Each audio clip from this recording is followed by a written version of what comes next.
In the Game of Thrones, the heroes hardly ever prevailed.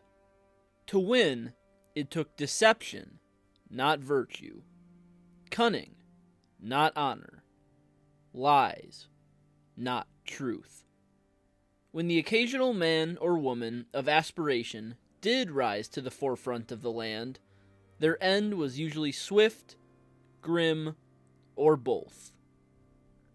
In the War of the Five Kings, that man was Robb Stark. Hello everyone, and welcome back to Exploring Fiction.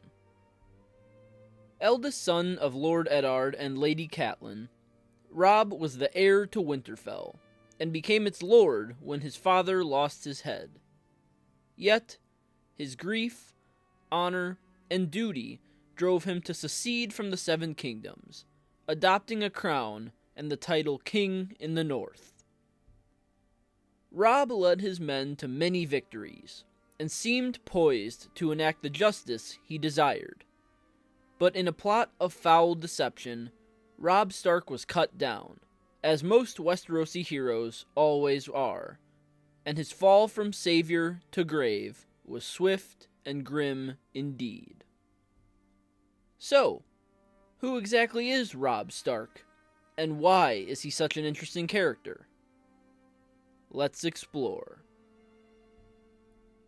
Robb Stark was born in the year 283 AC at the castle of Riverrun, to father Lord Eddard Stark and mother Lady Catelyn Stark. The two were newlyweds, and Lady Catelyn even claimed that Robb was conceived on their very wedding night. Even if false, it was undeniable that Robb was a growing child in Catelyn's belly within the first 2 weeks of the marriage. Eddard rode south from Riverrun to aid his childhood friend Robert Baratheon in his rebellion, and Catelyn remained at her childhood home, where she eventually gave birth to Robb, overseen by Maester Luwin. When the Targaryens were destroyed, and Robert Baratheon sat as king on the Iron Throne, Catelyn returned to her husband's domain of Winterfell, with baby Robb a bundle in her arms. There, Robb was raised in the ways of a noble heir. At his side from the time he could remember was Jon Snow, his father's bastard son, and the two boys quickly became best friends. Though Catelyn resented Jon for what he represented, Robb loved him. The two trained and played together, practicing swordplay and envisioning themselves as great heroes. On one such occasion, Robb and Jon piled a great mound of snow above one of Winterfell's gates, and they were espied by a certain Mance Rayder, who was at the time a member of the Night's Watch on a visit with the current Lord Commander Corgyle. Mance saw the fear of punishment in the eyes of the boys, but told them he wouldn't tell a soul. With relief, the pair continued their tomfoolery, dumping the snow on Fat Tom, one of their father's guards, resulting in an explosion of irritation and expletives, much to Robb and Jon's glee. When Robb was 6 years old, in 289 AC, his father briefly rode off for another war, this time the uprising of Greyjoy's rebellion. The revolt was quickly put down, and Lord Eddard returned to Winterfell with a hostage in tow. Theon Greyjoy, the last surviving son of failed revolutionary Lord Balon Greyjoy, was to be a ward at Winterfell as atonement for the rebellion, and Robb quickly took to the elder boy. He and Theon became friends, and Theon joined him and Jon in their training at arms with Castellan Sir Roderick Castle. Ever yearning for adventure, Robb and Theon practiced with their steel upon the staircases of Winterfell, learning to fight only through practice. Yet growing up as heir to Winterfell required more than just combat knowledge, and so Robb, along with his siblings, and Jon and Theon as well, were formally educated under Maester Luwin. But in the mind of Robb's mother, discontent festered. Lady Catelyn loved Robb with all her heart, but she couldn't bear to sympathize with Jon Snow, and whenever he bested Robb in a competitive task, she grew bitter. Robb remained in Winterfell as its heir, where he learned and grew for most of his childhood. Potential suitors soon began to appear, beginning with 6-year-old Alice Karstark, brought to the castle by Lord Rickard Karstark to negotiate a betrothal. No such contract was bound, but Robb displayed his noble manner, complimenting young Alice on her dancing abilities.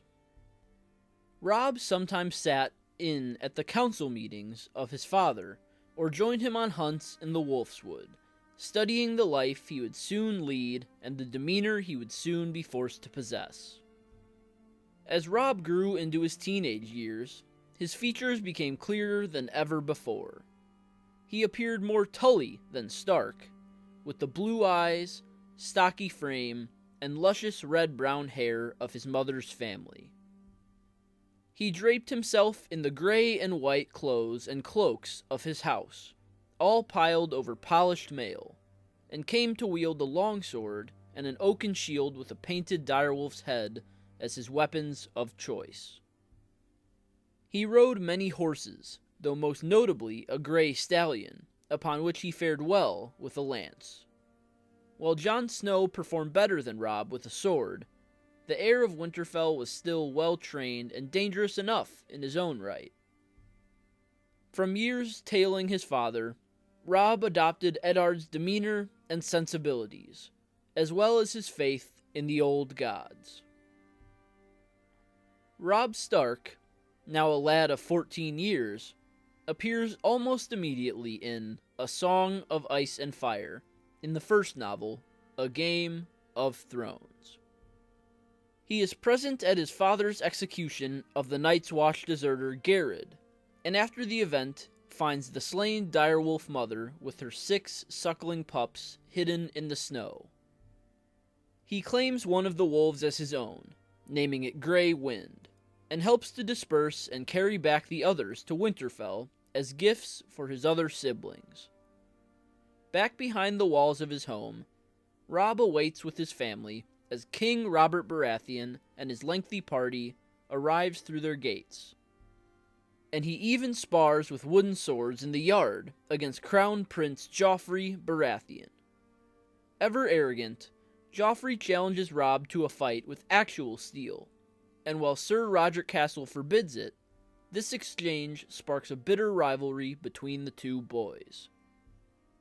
As expected, King Robert desires Lord Eddard to be his new Hand of the King, and though reluctant, Ned accepts. So, he leaves his hardy northern home and travels south to King's Landing with the king, his company, and his daughters Arya and Sansa, leaving Robb to rule Winterfell in his stead. Though still a boy, Robb sits in his father's seat, aided in his rule by his mother Lady Catelyn. But when his younger brother Bran Stark falls from a tower in a supposed accident, leaving him crippled and unconscious, Robb is left without Catelyn, who attends constantly to her maimed son. And when an assassin attempts to end the life of the still unconscious Bran with a Valyrian steel dagger, Catelyn too travels south to warn her husband and search for answers among the shiftiest individuals alive. Robb is forced to grow up quicker than the average boy, and immerses himself in his duties. He holds court in the Hall of Winterfell, hosting Tyrion Lannister and Yoren, among others, as they travel back from the Wall. He also rides about his lands, making appearances at various hearths and holdfasts. Along with Theon, Robb takes part in rescuing his brother Bran, now awoken but still crippled, from a group of wildlings and Night's Watch deserters in the Wolfswood, killing one man and forcing the spearwife Osha to yield. Soon, word reaches Winterfell of Lord Eddard's arrest and apparent treason to the new King Joffrey, who ascended to the throne after the death of his father King Robert. Fearing lies, deception, and murder, Robb calls the Bannermen of the North to his home. At first, they hardly seem to understand the urgency of the situation, as some attempt to betroth Robb to their daughters, and others seek to peddle their way into more land or more power by playing their bannerlord for a fool. Robb Stark is not a lord to be pushed about so easily, though, and when the Great John Umber questions the young wolf's authority, Robb unleashes Grey Wind upon him, and the wolf bites off 2 fingers. From that moment, the Great John becomes Robb's staunchest supporter, rarely leaving the boy's side. Witnessing the grisly sight, the rest of the bannermen bend the knee, and Robb Stark has a united front. Along with his bannermen, he sets off south for Riverrun, leaving behind Bran as acting Stark in Winterfell. Robb intends to aid House Tully in pushing back the Lannister invasion that has begun, and to bring home his father, Lord Eddard, as well. The first stop in his campaign is to rest at Moat Cailin, where Robb takes up residence in the Gatehouse Tower. Once there, he reunites with his mother, as well as his uncle, Brynden Tully, the Blackfish, and receives support from White Harbor. The northern host receives word that Riverrun is under siege by Sir Jaime Lannister and many western men, while his father, Lord Tywin Lannister, leads another large host up from the south.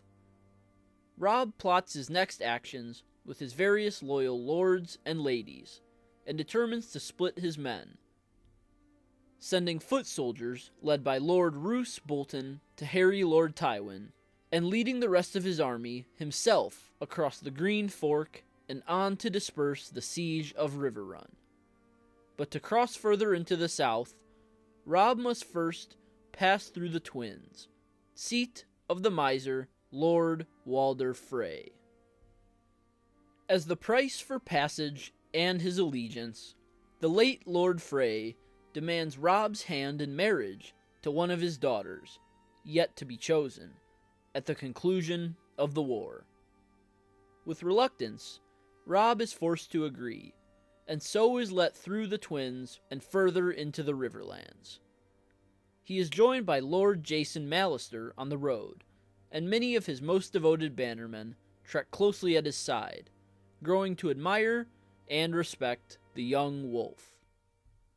Robb's own feelings reflect theirs.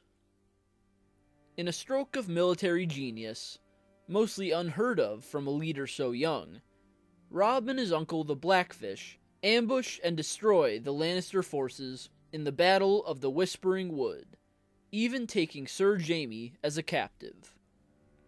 High with the thrill of victory, he pursues onward and entirely lifts the siege of Riverrun in the Battle of the Camps, breaking the remaining Lannister forces under Jaime's command and earning him renown and gratitude among the Rivermen.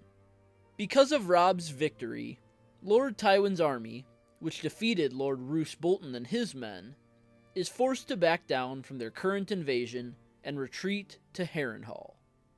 However, while Robb Stark dominates upon the field of battle, his father, Lord Eddard, utterly fails upon the field of wits and politics, losing his head by execution upon the steps of the great sept of Baelor. The chance at peace between Stark and Lannister is gone, and sitting at Riverrun, Robb is unsure whether to throw his support behind Stannis or Renly Baratheon. Instead, the Great John brandishes his sword and bows before Robb, proclaiming him king in the north. The other lords follow suit, and Robb enters the War of the Five Kings as a monarch of his own. Still grateful to the young wolf, the Rivermen grant him the title King of the Trident as well. In A Clash of Kings, Robb Stark continues his campaign, now as King in the North, instead of acting Lord of Winterfell. Befit to his title, the smiths of Riverrun craft him a crown reminiscent of those of the famed Kings of Winter. a circlet of bronze engraved with runes in the language of the first men, forged together with 9 black iron spikes around it in the shape of fierce longswords. Biding his time, Robb sits at Riverrun in contemplation. Soon, he tasks Theon Greyjoy, his friend since childhood who just fought beside him at the Battle of the Whispering Wood, with returning to Pike to treat with his father, Lord Balon Greyjoy. Robb explains that Theon must offer Lord Balon independence for the Iron Islands in exchange for an alliance against the Lannisters. Theon departs, but is dismissed immediately by his father when he arrives, and instead Balon launches an invasion of the vacant north. With his own crisis of identity, Theon betrays his dearest friend and rejoins the Greyjoy Reavers, raiding the north for land and plunder. Henceforth, Lord Balon fashions himself king of the Iron Islands and the north. Meanwhile, back in the Riverlands, Robb sends one of his captives from the Whispering Wood, Sir Cleos Frey, on to King's Landing as an envoy with terms. As he expected, his offer is rejected by Cersei Lannister, her brother in King's Hand Tyrion Lannister, and the rest of the small council. Similarly, Robb dispatches his mother, Lady Catelyn, to ride to Bitterbridge and treat with the Southern King, Renly Baratheon. Though she attempts to negotiate with both Renly and his brother Stannis, who also declares himself king, she is unsuccessful and returns to Riverrun after witnessing Renly's assassination by a deadly shadow. As his envoys spread across the lands below, Robb himself turns to the west, the heart of enemy territory. There, a host of untrained men stand in his way, led by Sir Stafford Lannister. Robb finally leaves Riverrun, intent on destroying this force, and tasks his uncle, Sir Edmure Tully, with ruling the Riverlands in his stead. Robb uses his strengths to his advantage, following Grey Wind through a hidden path laden with goat tracks through the Golden Tooth, and surprises and demolishes Sir Stafford's green forces in the Battle of Oxcross. Due to this victory, Robb is immortalized in the song Wolf in the Night, composed by the bard Rymond the Rhymer. The young wolf cares little for such fanciful things, though, ordering his troops to plunder and raid the Westerlands. In his name and through his leadership, they capture castles such as Ashmark, the domain of Lord Daemon Marbrand, and the Crag, home of Lord Gawain Westerling, whom Robb captured at the Whispering Wood. While Robb Stark plows through the west, Sir Edmure Tully hears word in his seat at Riverrun that Lord Tywin Lannister is himself planning to march west. Edmure calls for Sir Helman Tallheart to depart from the twins and bolster Lord Roose Bolton in his capture of Harrenhal, Tywin's temporary seat of command. Edmure surmises that by taking Harrenhal while Lord Tywin is in the field, he and Robb can trap the Lannisters between them, crushing them upon Robb's return. In what he believes to be a crucial battle, Edmure defeats Lannister forces in the Battle of the Fords, repelling them from crossing the Red Fork and returning west.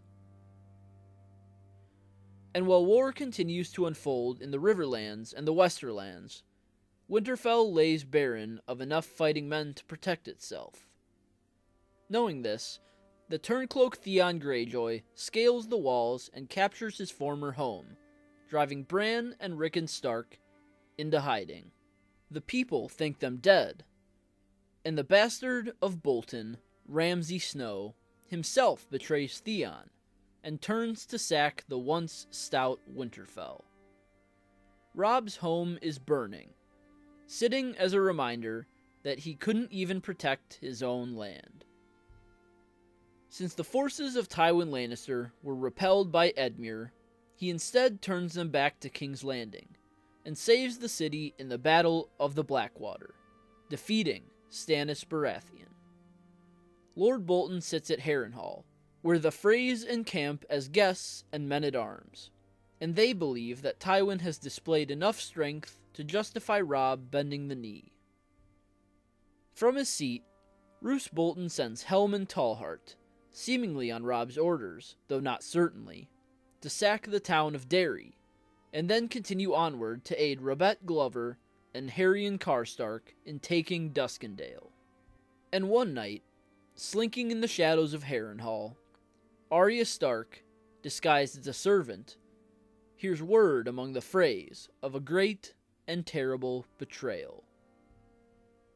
In A Storm of Swords, this betrayal is made clear, and it involves Robb Stark. For while storming the resident castle of House Westerling, Robb suffers an injury severe enough to send him to bedside. Laying wounded in a bed in the keep he just overtook, Robb is tended by Jane Westerling, daughter of his captive Lord Gawain. News soon reaches Robb's ears of the supposed deaths of Bran and Rickon, and in his grief he is comforted by his new caregiver. Robb and Jane grow intimate with astounding quickness, and share a bed together in the midst of bloodshed and strife. As Jane is no longer a virgin, Robb feels himself responsible to restore her honor, and thus marries her immediately. Amongst his personal force, many Frey men are present, and they are filled with wrath upon seeing their king break his oath to their lord.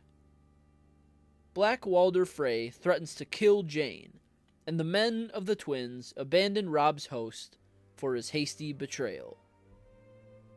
Once fit to ride, Robb abandons his campaign in the Westerlands and returns to Riverrun, now with his wife Jane Westerling in tow. Lady Catelyn watches with trepidation and icy fear at the proceeding, explaining to Robb that Lord Walder Frey will be deeply insulted. No longer is Robb to marry one of his daughters, and unless something is done to appease the ancient noble, Robb's word means nothing. Catelyn also contemplates that she would have rather Robb married Marjorie Tyrell, who possesses a much hardier spirit than Jane Westerling. Now back in his seat at the Riverlands, Robb meets with his uncle Sir Edmure, who speaks of his heroic victory in beating back the Lannister host in the Battle of the Fords. But instead of being met with praise, Edmure meets only scorn. Robb tells him that his plan was to lure Lord Tywin in a chase across the Westerlands, leaving the Lannisters in King's Landing without aid for when Stannis attacked. But instead, Tywin just rerouted his forces to the capital, and House Lannister found victory as opposed to defeat in the Battle of the Blackwater. Thanks to Edmure, the Lannisters gained the upper hand in the war, rendering Stannis effectively useless.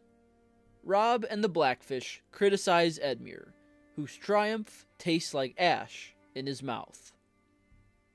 Yet the foul news keeps flowing, and Robb learns that following the news of Bran and Rickon's deaths, his mother Catelyn released Sir Jaime from prison and sent him on his way to King's Landing. In exchange, she asked for the return of Sansa and Arya safely to her. Robb is distraught over losing his most valuable prisoner by way of mother's grief, and one of his bannermen, Lord Rickard Karstark, too is insulted at Catelyn's actions. In the Whispering Wood, he lost 2 sons, Eddard and Torrhen, to the Kingslayer's blade, as they defended their king in the north. Lord Karstark spews vows of vengeance, and sends his men patrolling the countryside to look for Jaime. Meanwhile, he leads a raid upon the Riverrun prisons, killing the young captives Tion Frey and Willem Lannister in his fury. Intolerant of such detestable actions from among his own lords, Robb sentences Lord Karstark to death, and beheads the man himself in the ways taught to him by his late father. Elsewhere in the Riverlands, Robert Glover and Sir Helman Tallheart are defeated outside Duskendale, and Robb is without answer as to why his men even decided to attack the place. It appears Roose Bolton's orders align not with his king. With misery and discord assaulting Robb at every turn, he finds fellowship only with the Westerlings, including his wife Jane, his banner-bearer and Jane's brother Sir Raynauld, and his squire, Jane and Raynaud's younger brother, Rollum.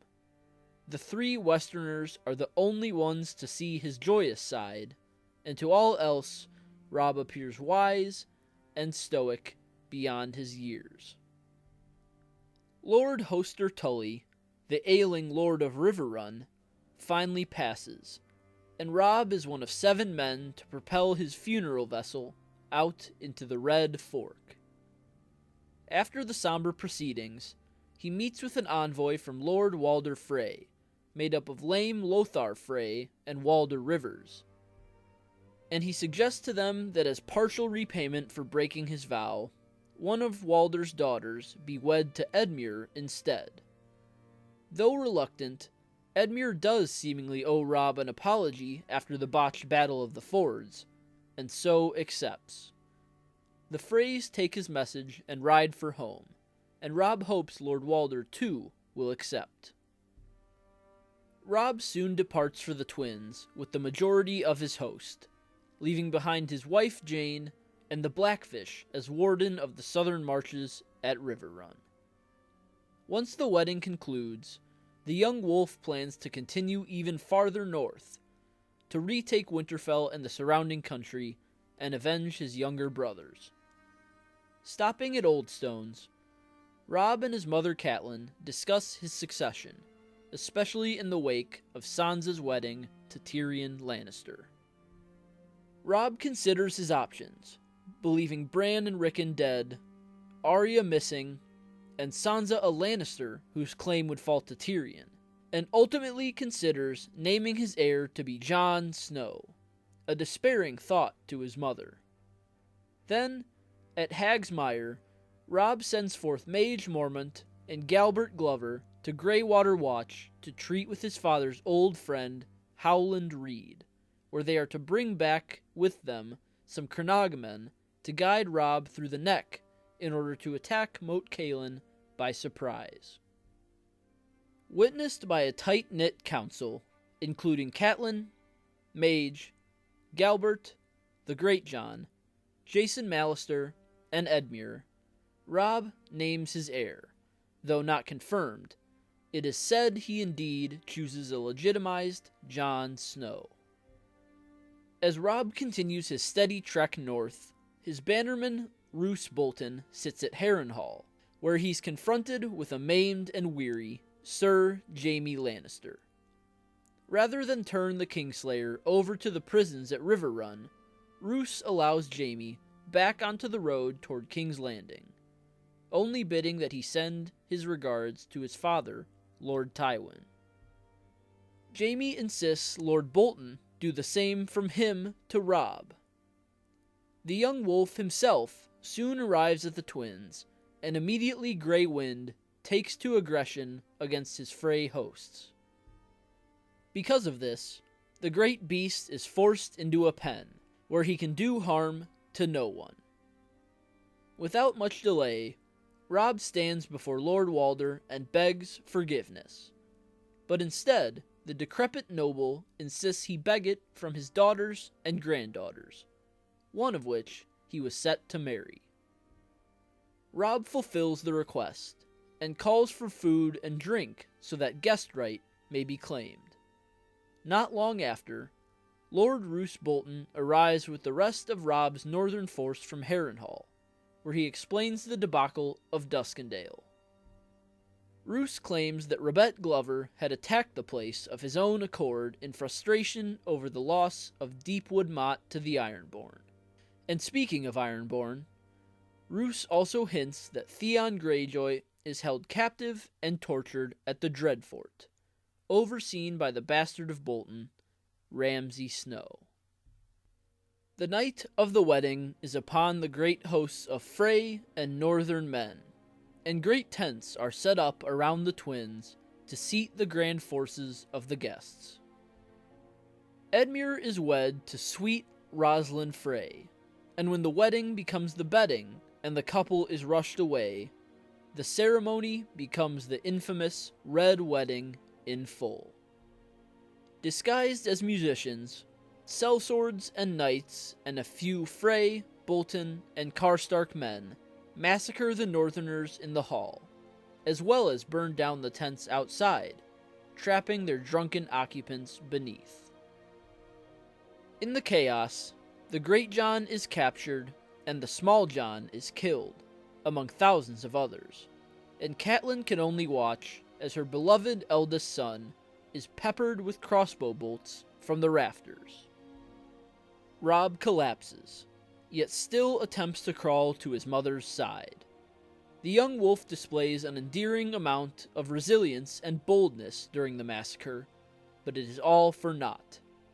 When he finally stands upon his own 2 feet, the final betrayal occurs.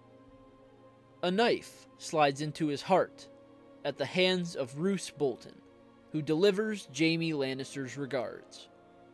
As Robb falls lifeless to the cobbles, Catelyn's grief carries her into madness, and she slits the throat of Lord Walder's fool and grandson, Jingle Bell, before she too has her throat cut. Outside, Grey Wind is pelted to death with crossbow bolts by the Freys, and his head is sewn onto Robb's body in mockery of the young wolf. The Freys strip Catelyn's corpse naked and toss her in the river, insulting the Tully traditions along with those of the Starks. The majority of the Riverland host surrenders after the crimson haze of the Red Wedding, and Robb Stark is but a name on the wind for the rest of the narrative. Lady Catelyn is revived by Lord Beric Dondarrion and his outlaws, and is now named Lady Stoneheart, and she reclaims Robb's crown, taking on a vendetta against all who wronged her and her child in the past life. The North changes hands, the War of the Five Kings roughly concludes, and the other children of Lord Eddard flounder to survive, but the young wolf is dead, and in a most vile fashion. Almost from the exact moment he learns of Lord Eddard's imprisonment, Robb Stark is forced to grow mentally beyond his years. He is elevated to the position of king in the North by his own men without even asking for it, and must quickly adapt in order to outsmart and defeat his enemies, who have more experience in battle than Robb has years of his life. Yet, not all conflicts arise outside the confines of the North. Immediately, Robb is faced with challenges, as his bannermen question riding alongside a boy of 14, but he provides proof of his worthiness enough to rally his tepid supporters into staunch followers. The young wolf wins many victories, tearing a trail through the heart of Westeros and proving a royal thorn in the side of Lord Tywin Lannister, his greatest foe. And though he may be just another participant in the War of the Five Kings, Robb garners more sympathy than his competitors because of the circumstances and reasons of his involvement. Robb rides to fight to enact vengeance for his slain father, one of the most honorable men of the land, not for lust of fame, land, or glory. He rides to fight for his family, to protect his brothers and save his sisters. He comes of age before his mother's very eyes, and while Catelyn is proud of her son, she also laments the swift conclusion to his childhood. Robb has become hardened and resolved in the face of war, finally witnessing the realities of life in a squabbling Westeros. And if the call to duty wasn't enough to demonstrate the young wolf's worth, he even weds his wife, just to spare her the shame of sleeping with him before marriage. It is a paradoxical affair, as in sparing one individual's honor, Robb breaks his own, ripping apart his oath with Lord Frey. But Robb has already demonstrated he puts others before himself in matters of dire importance.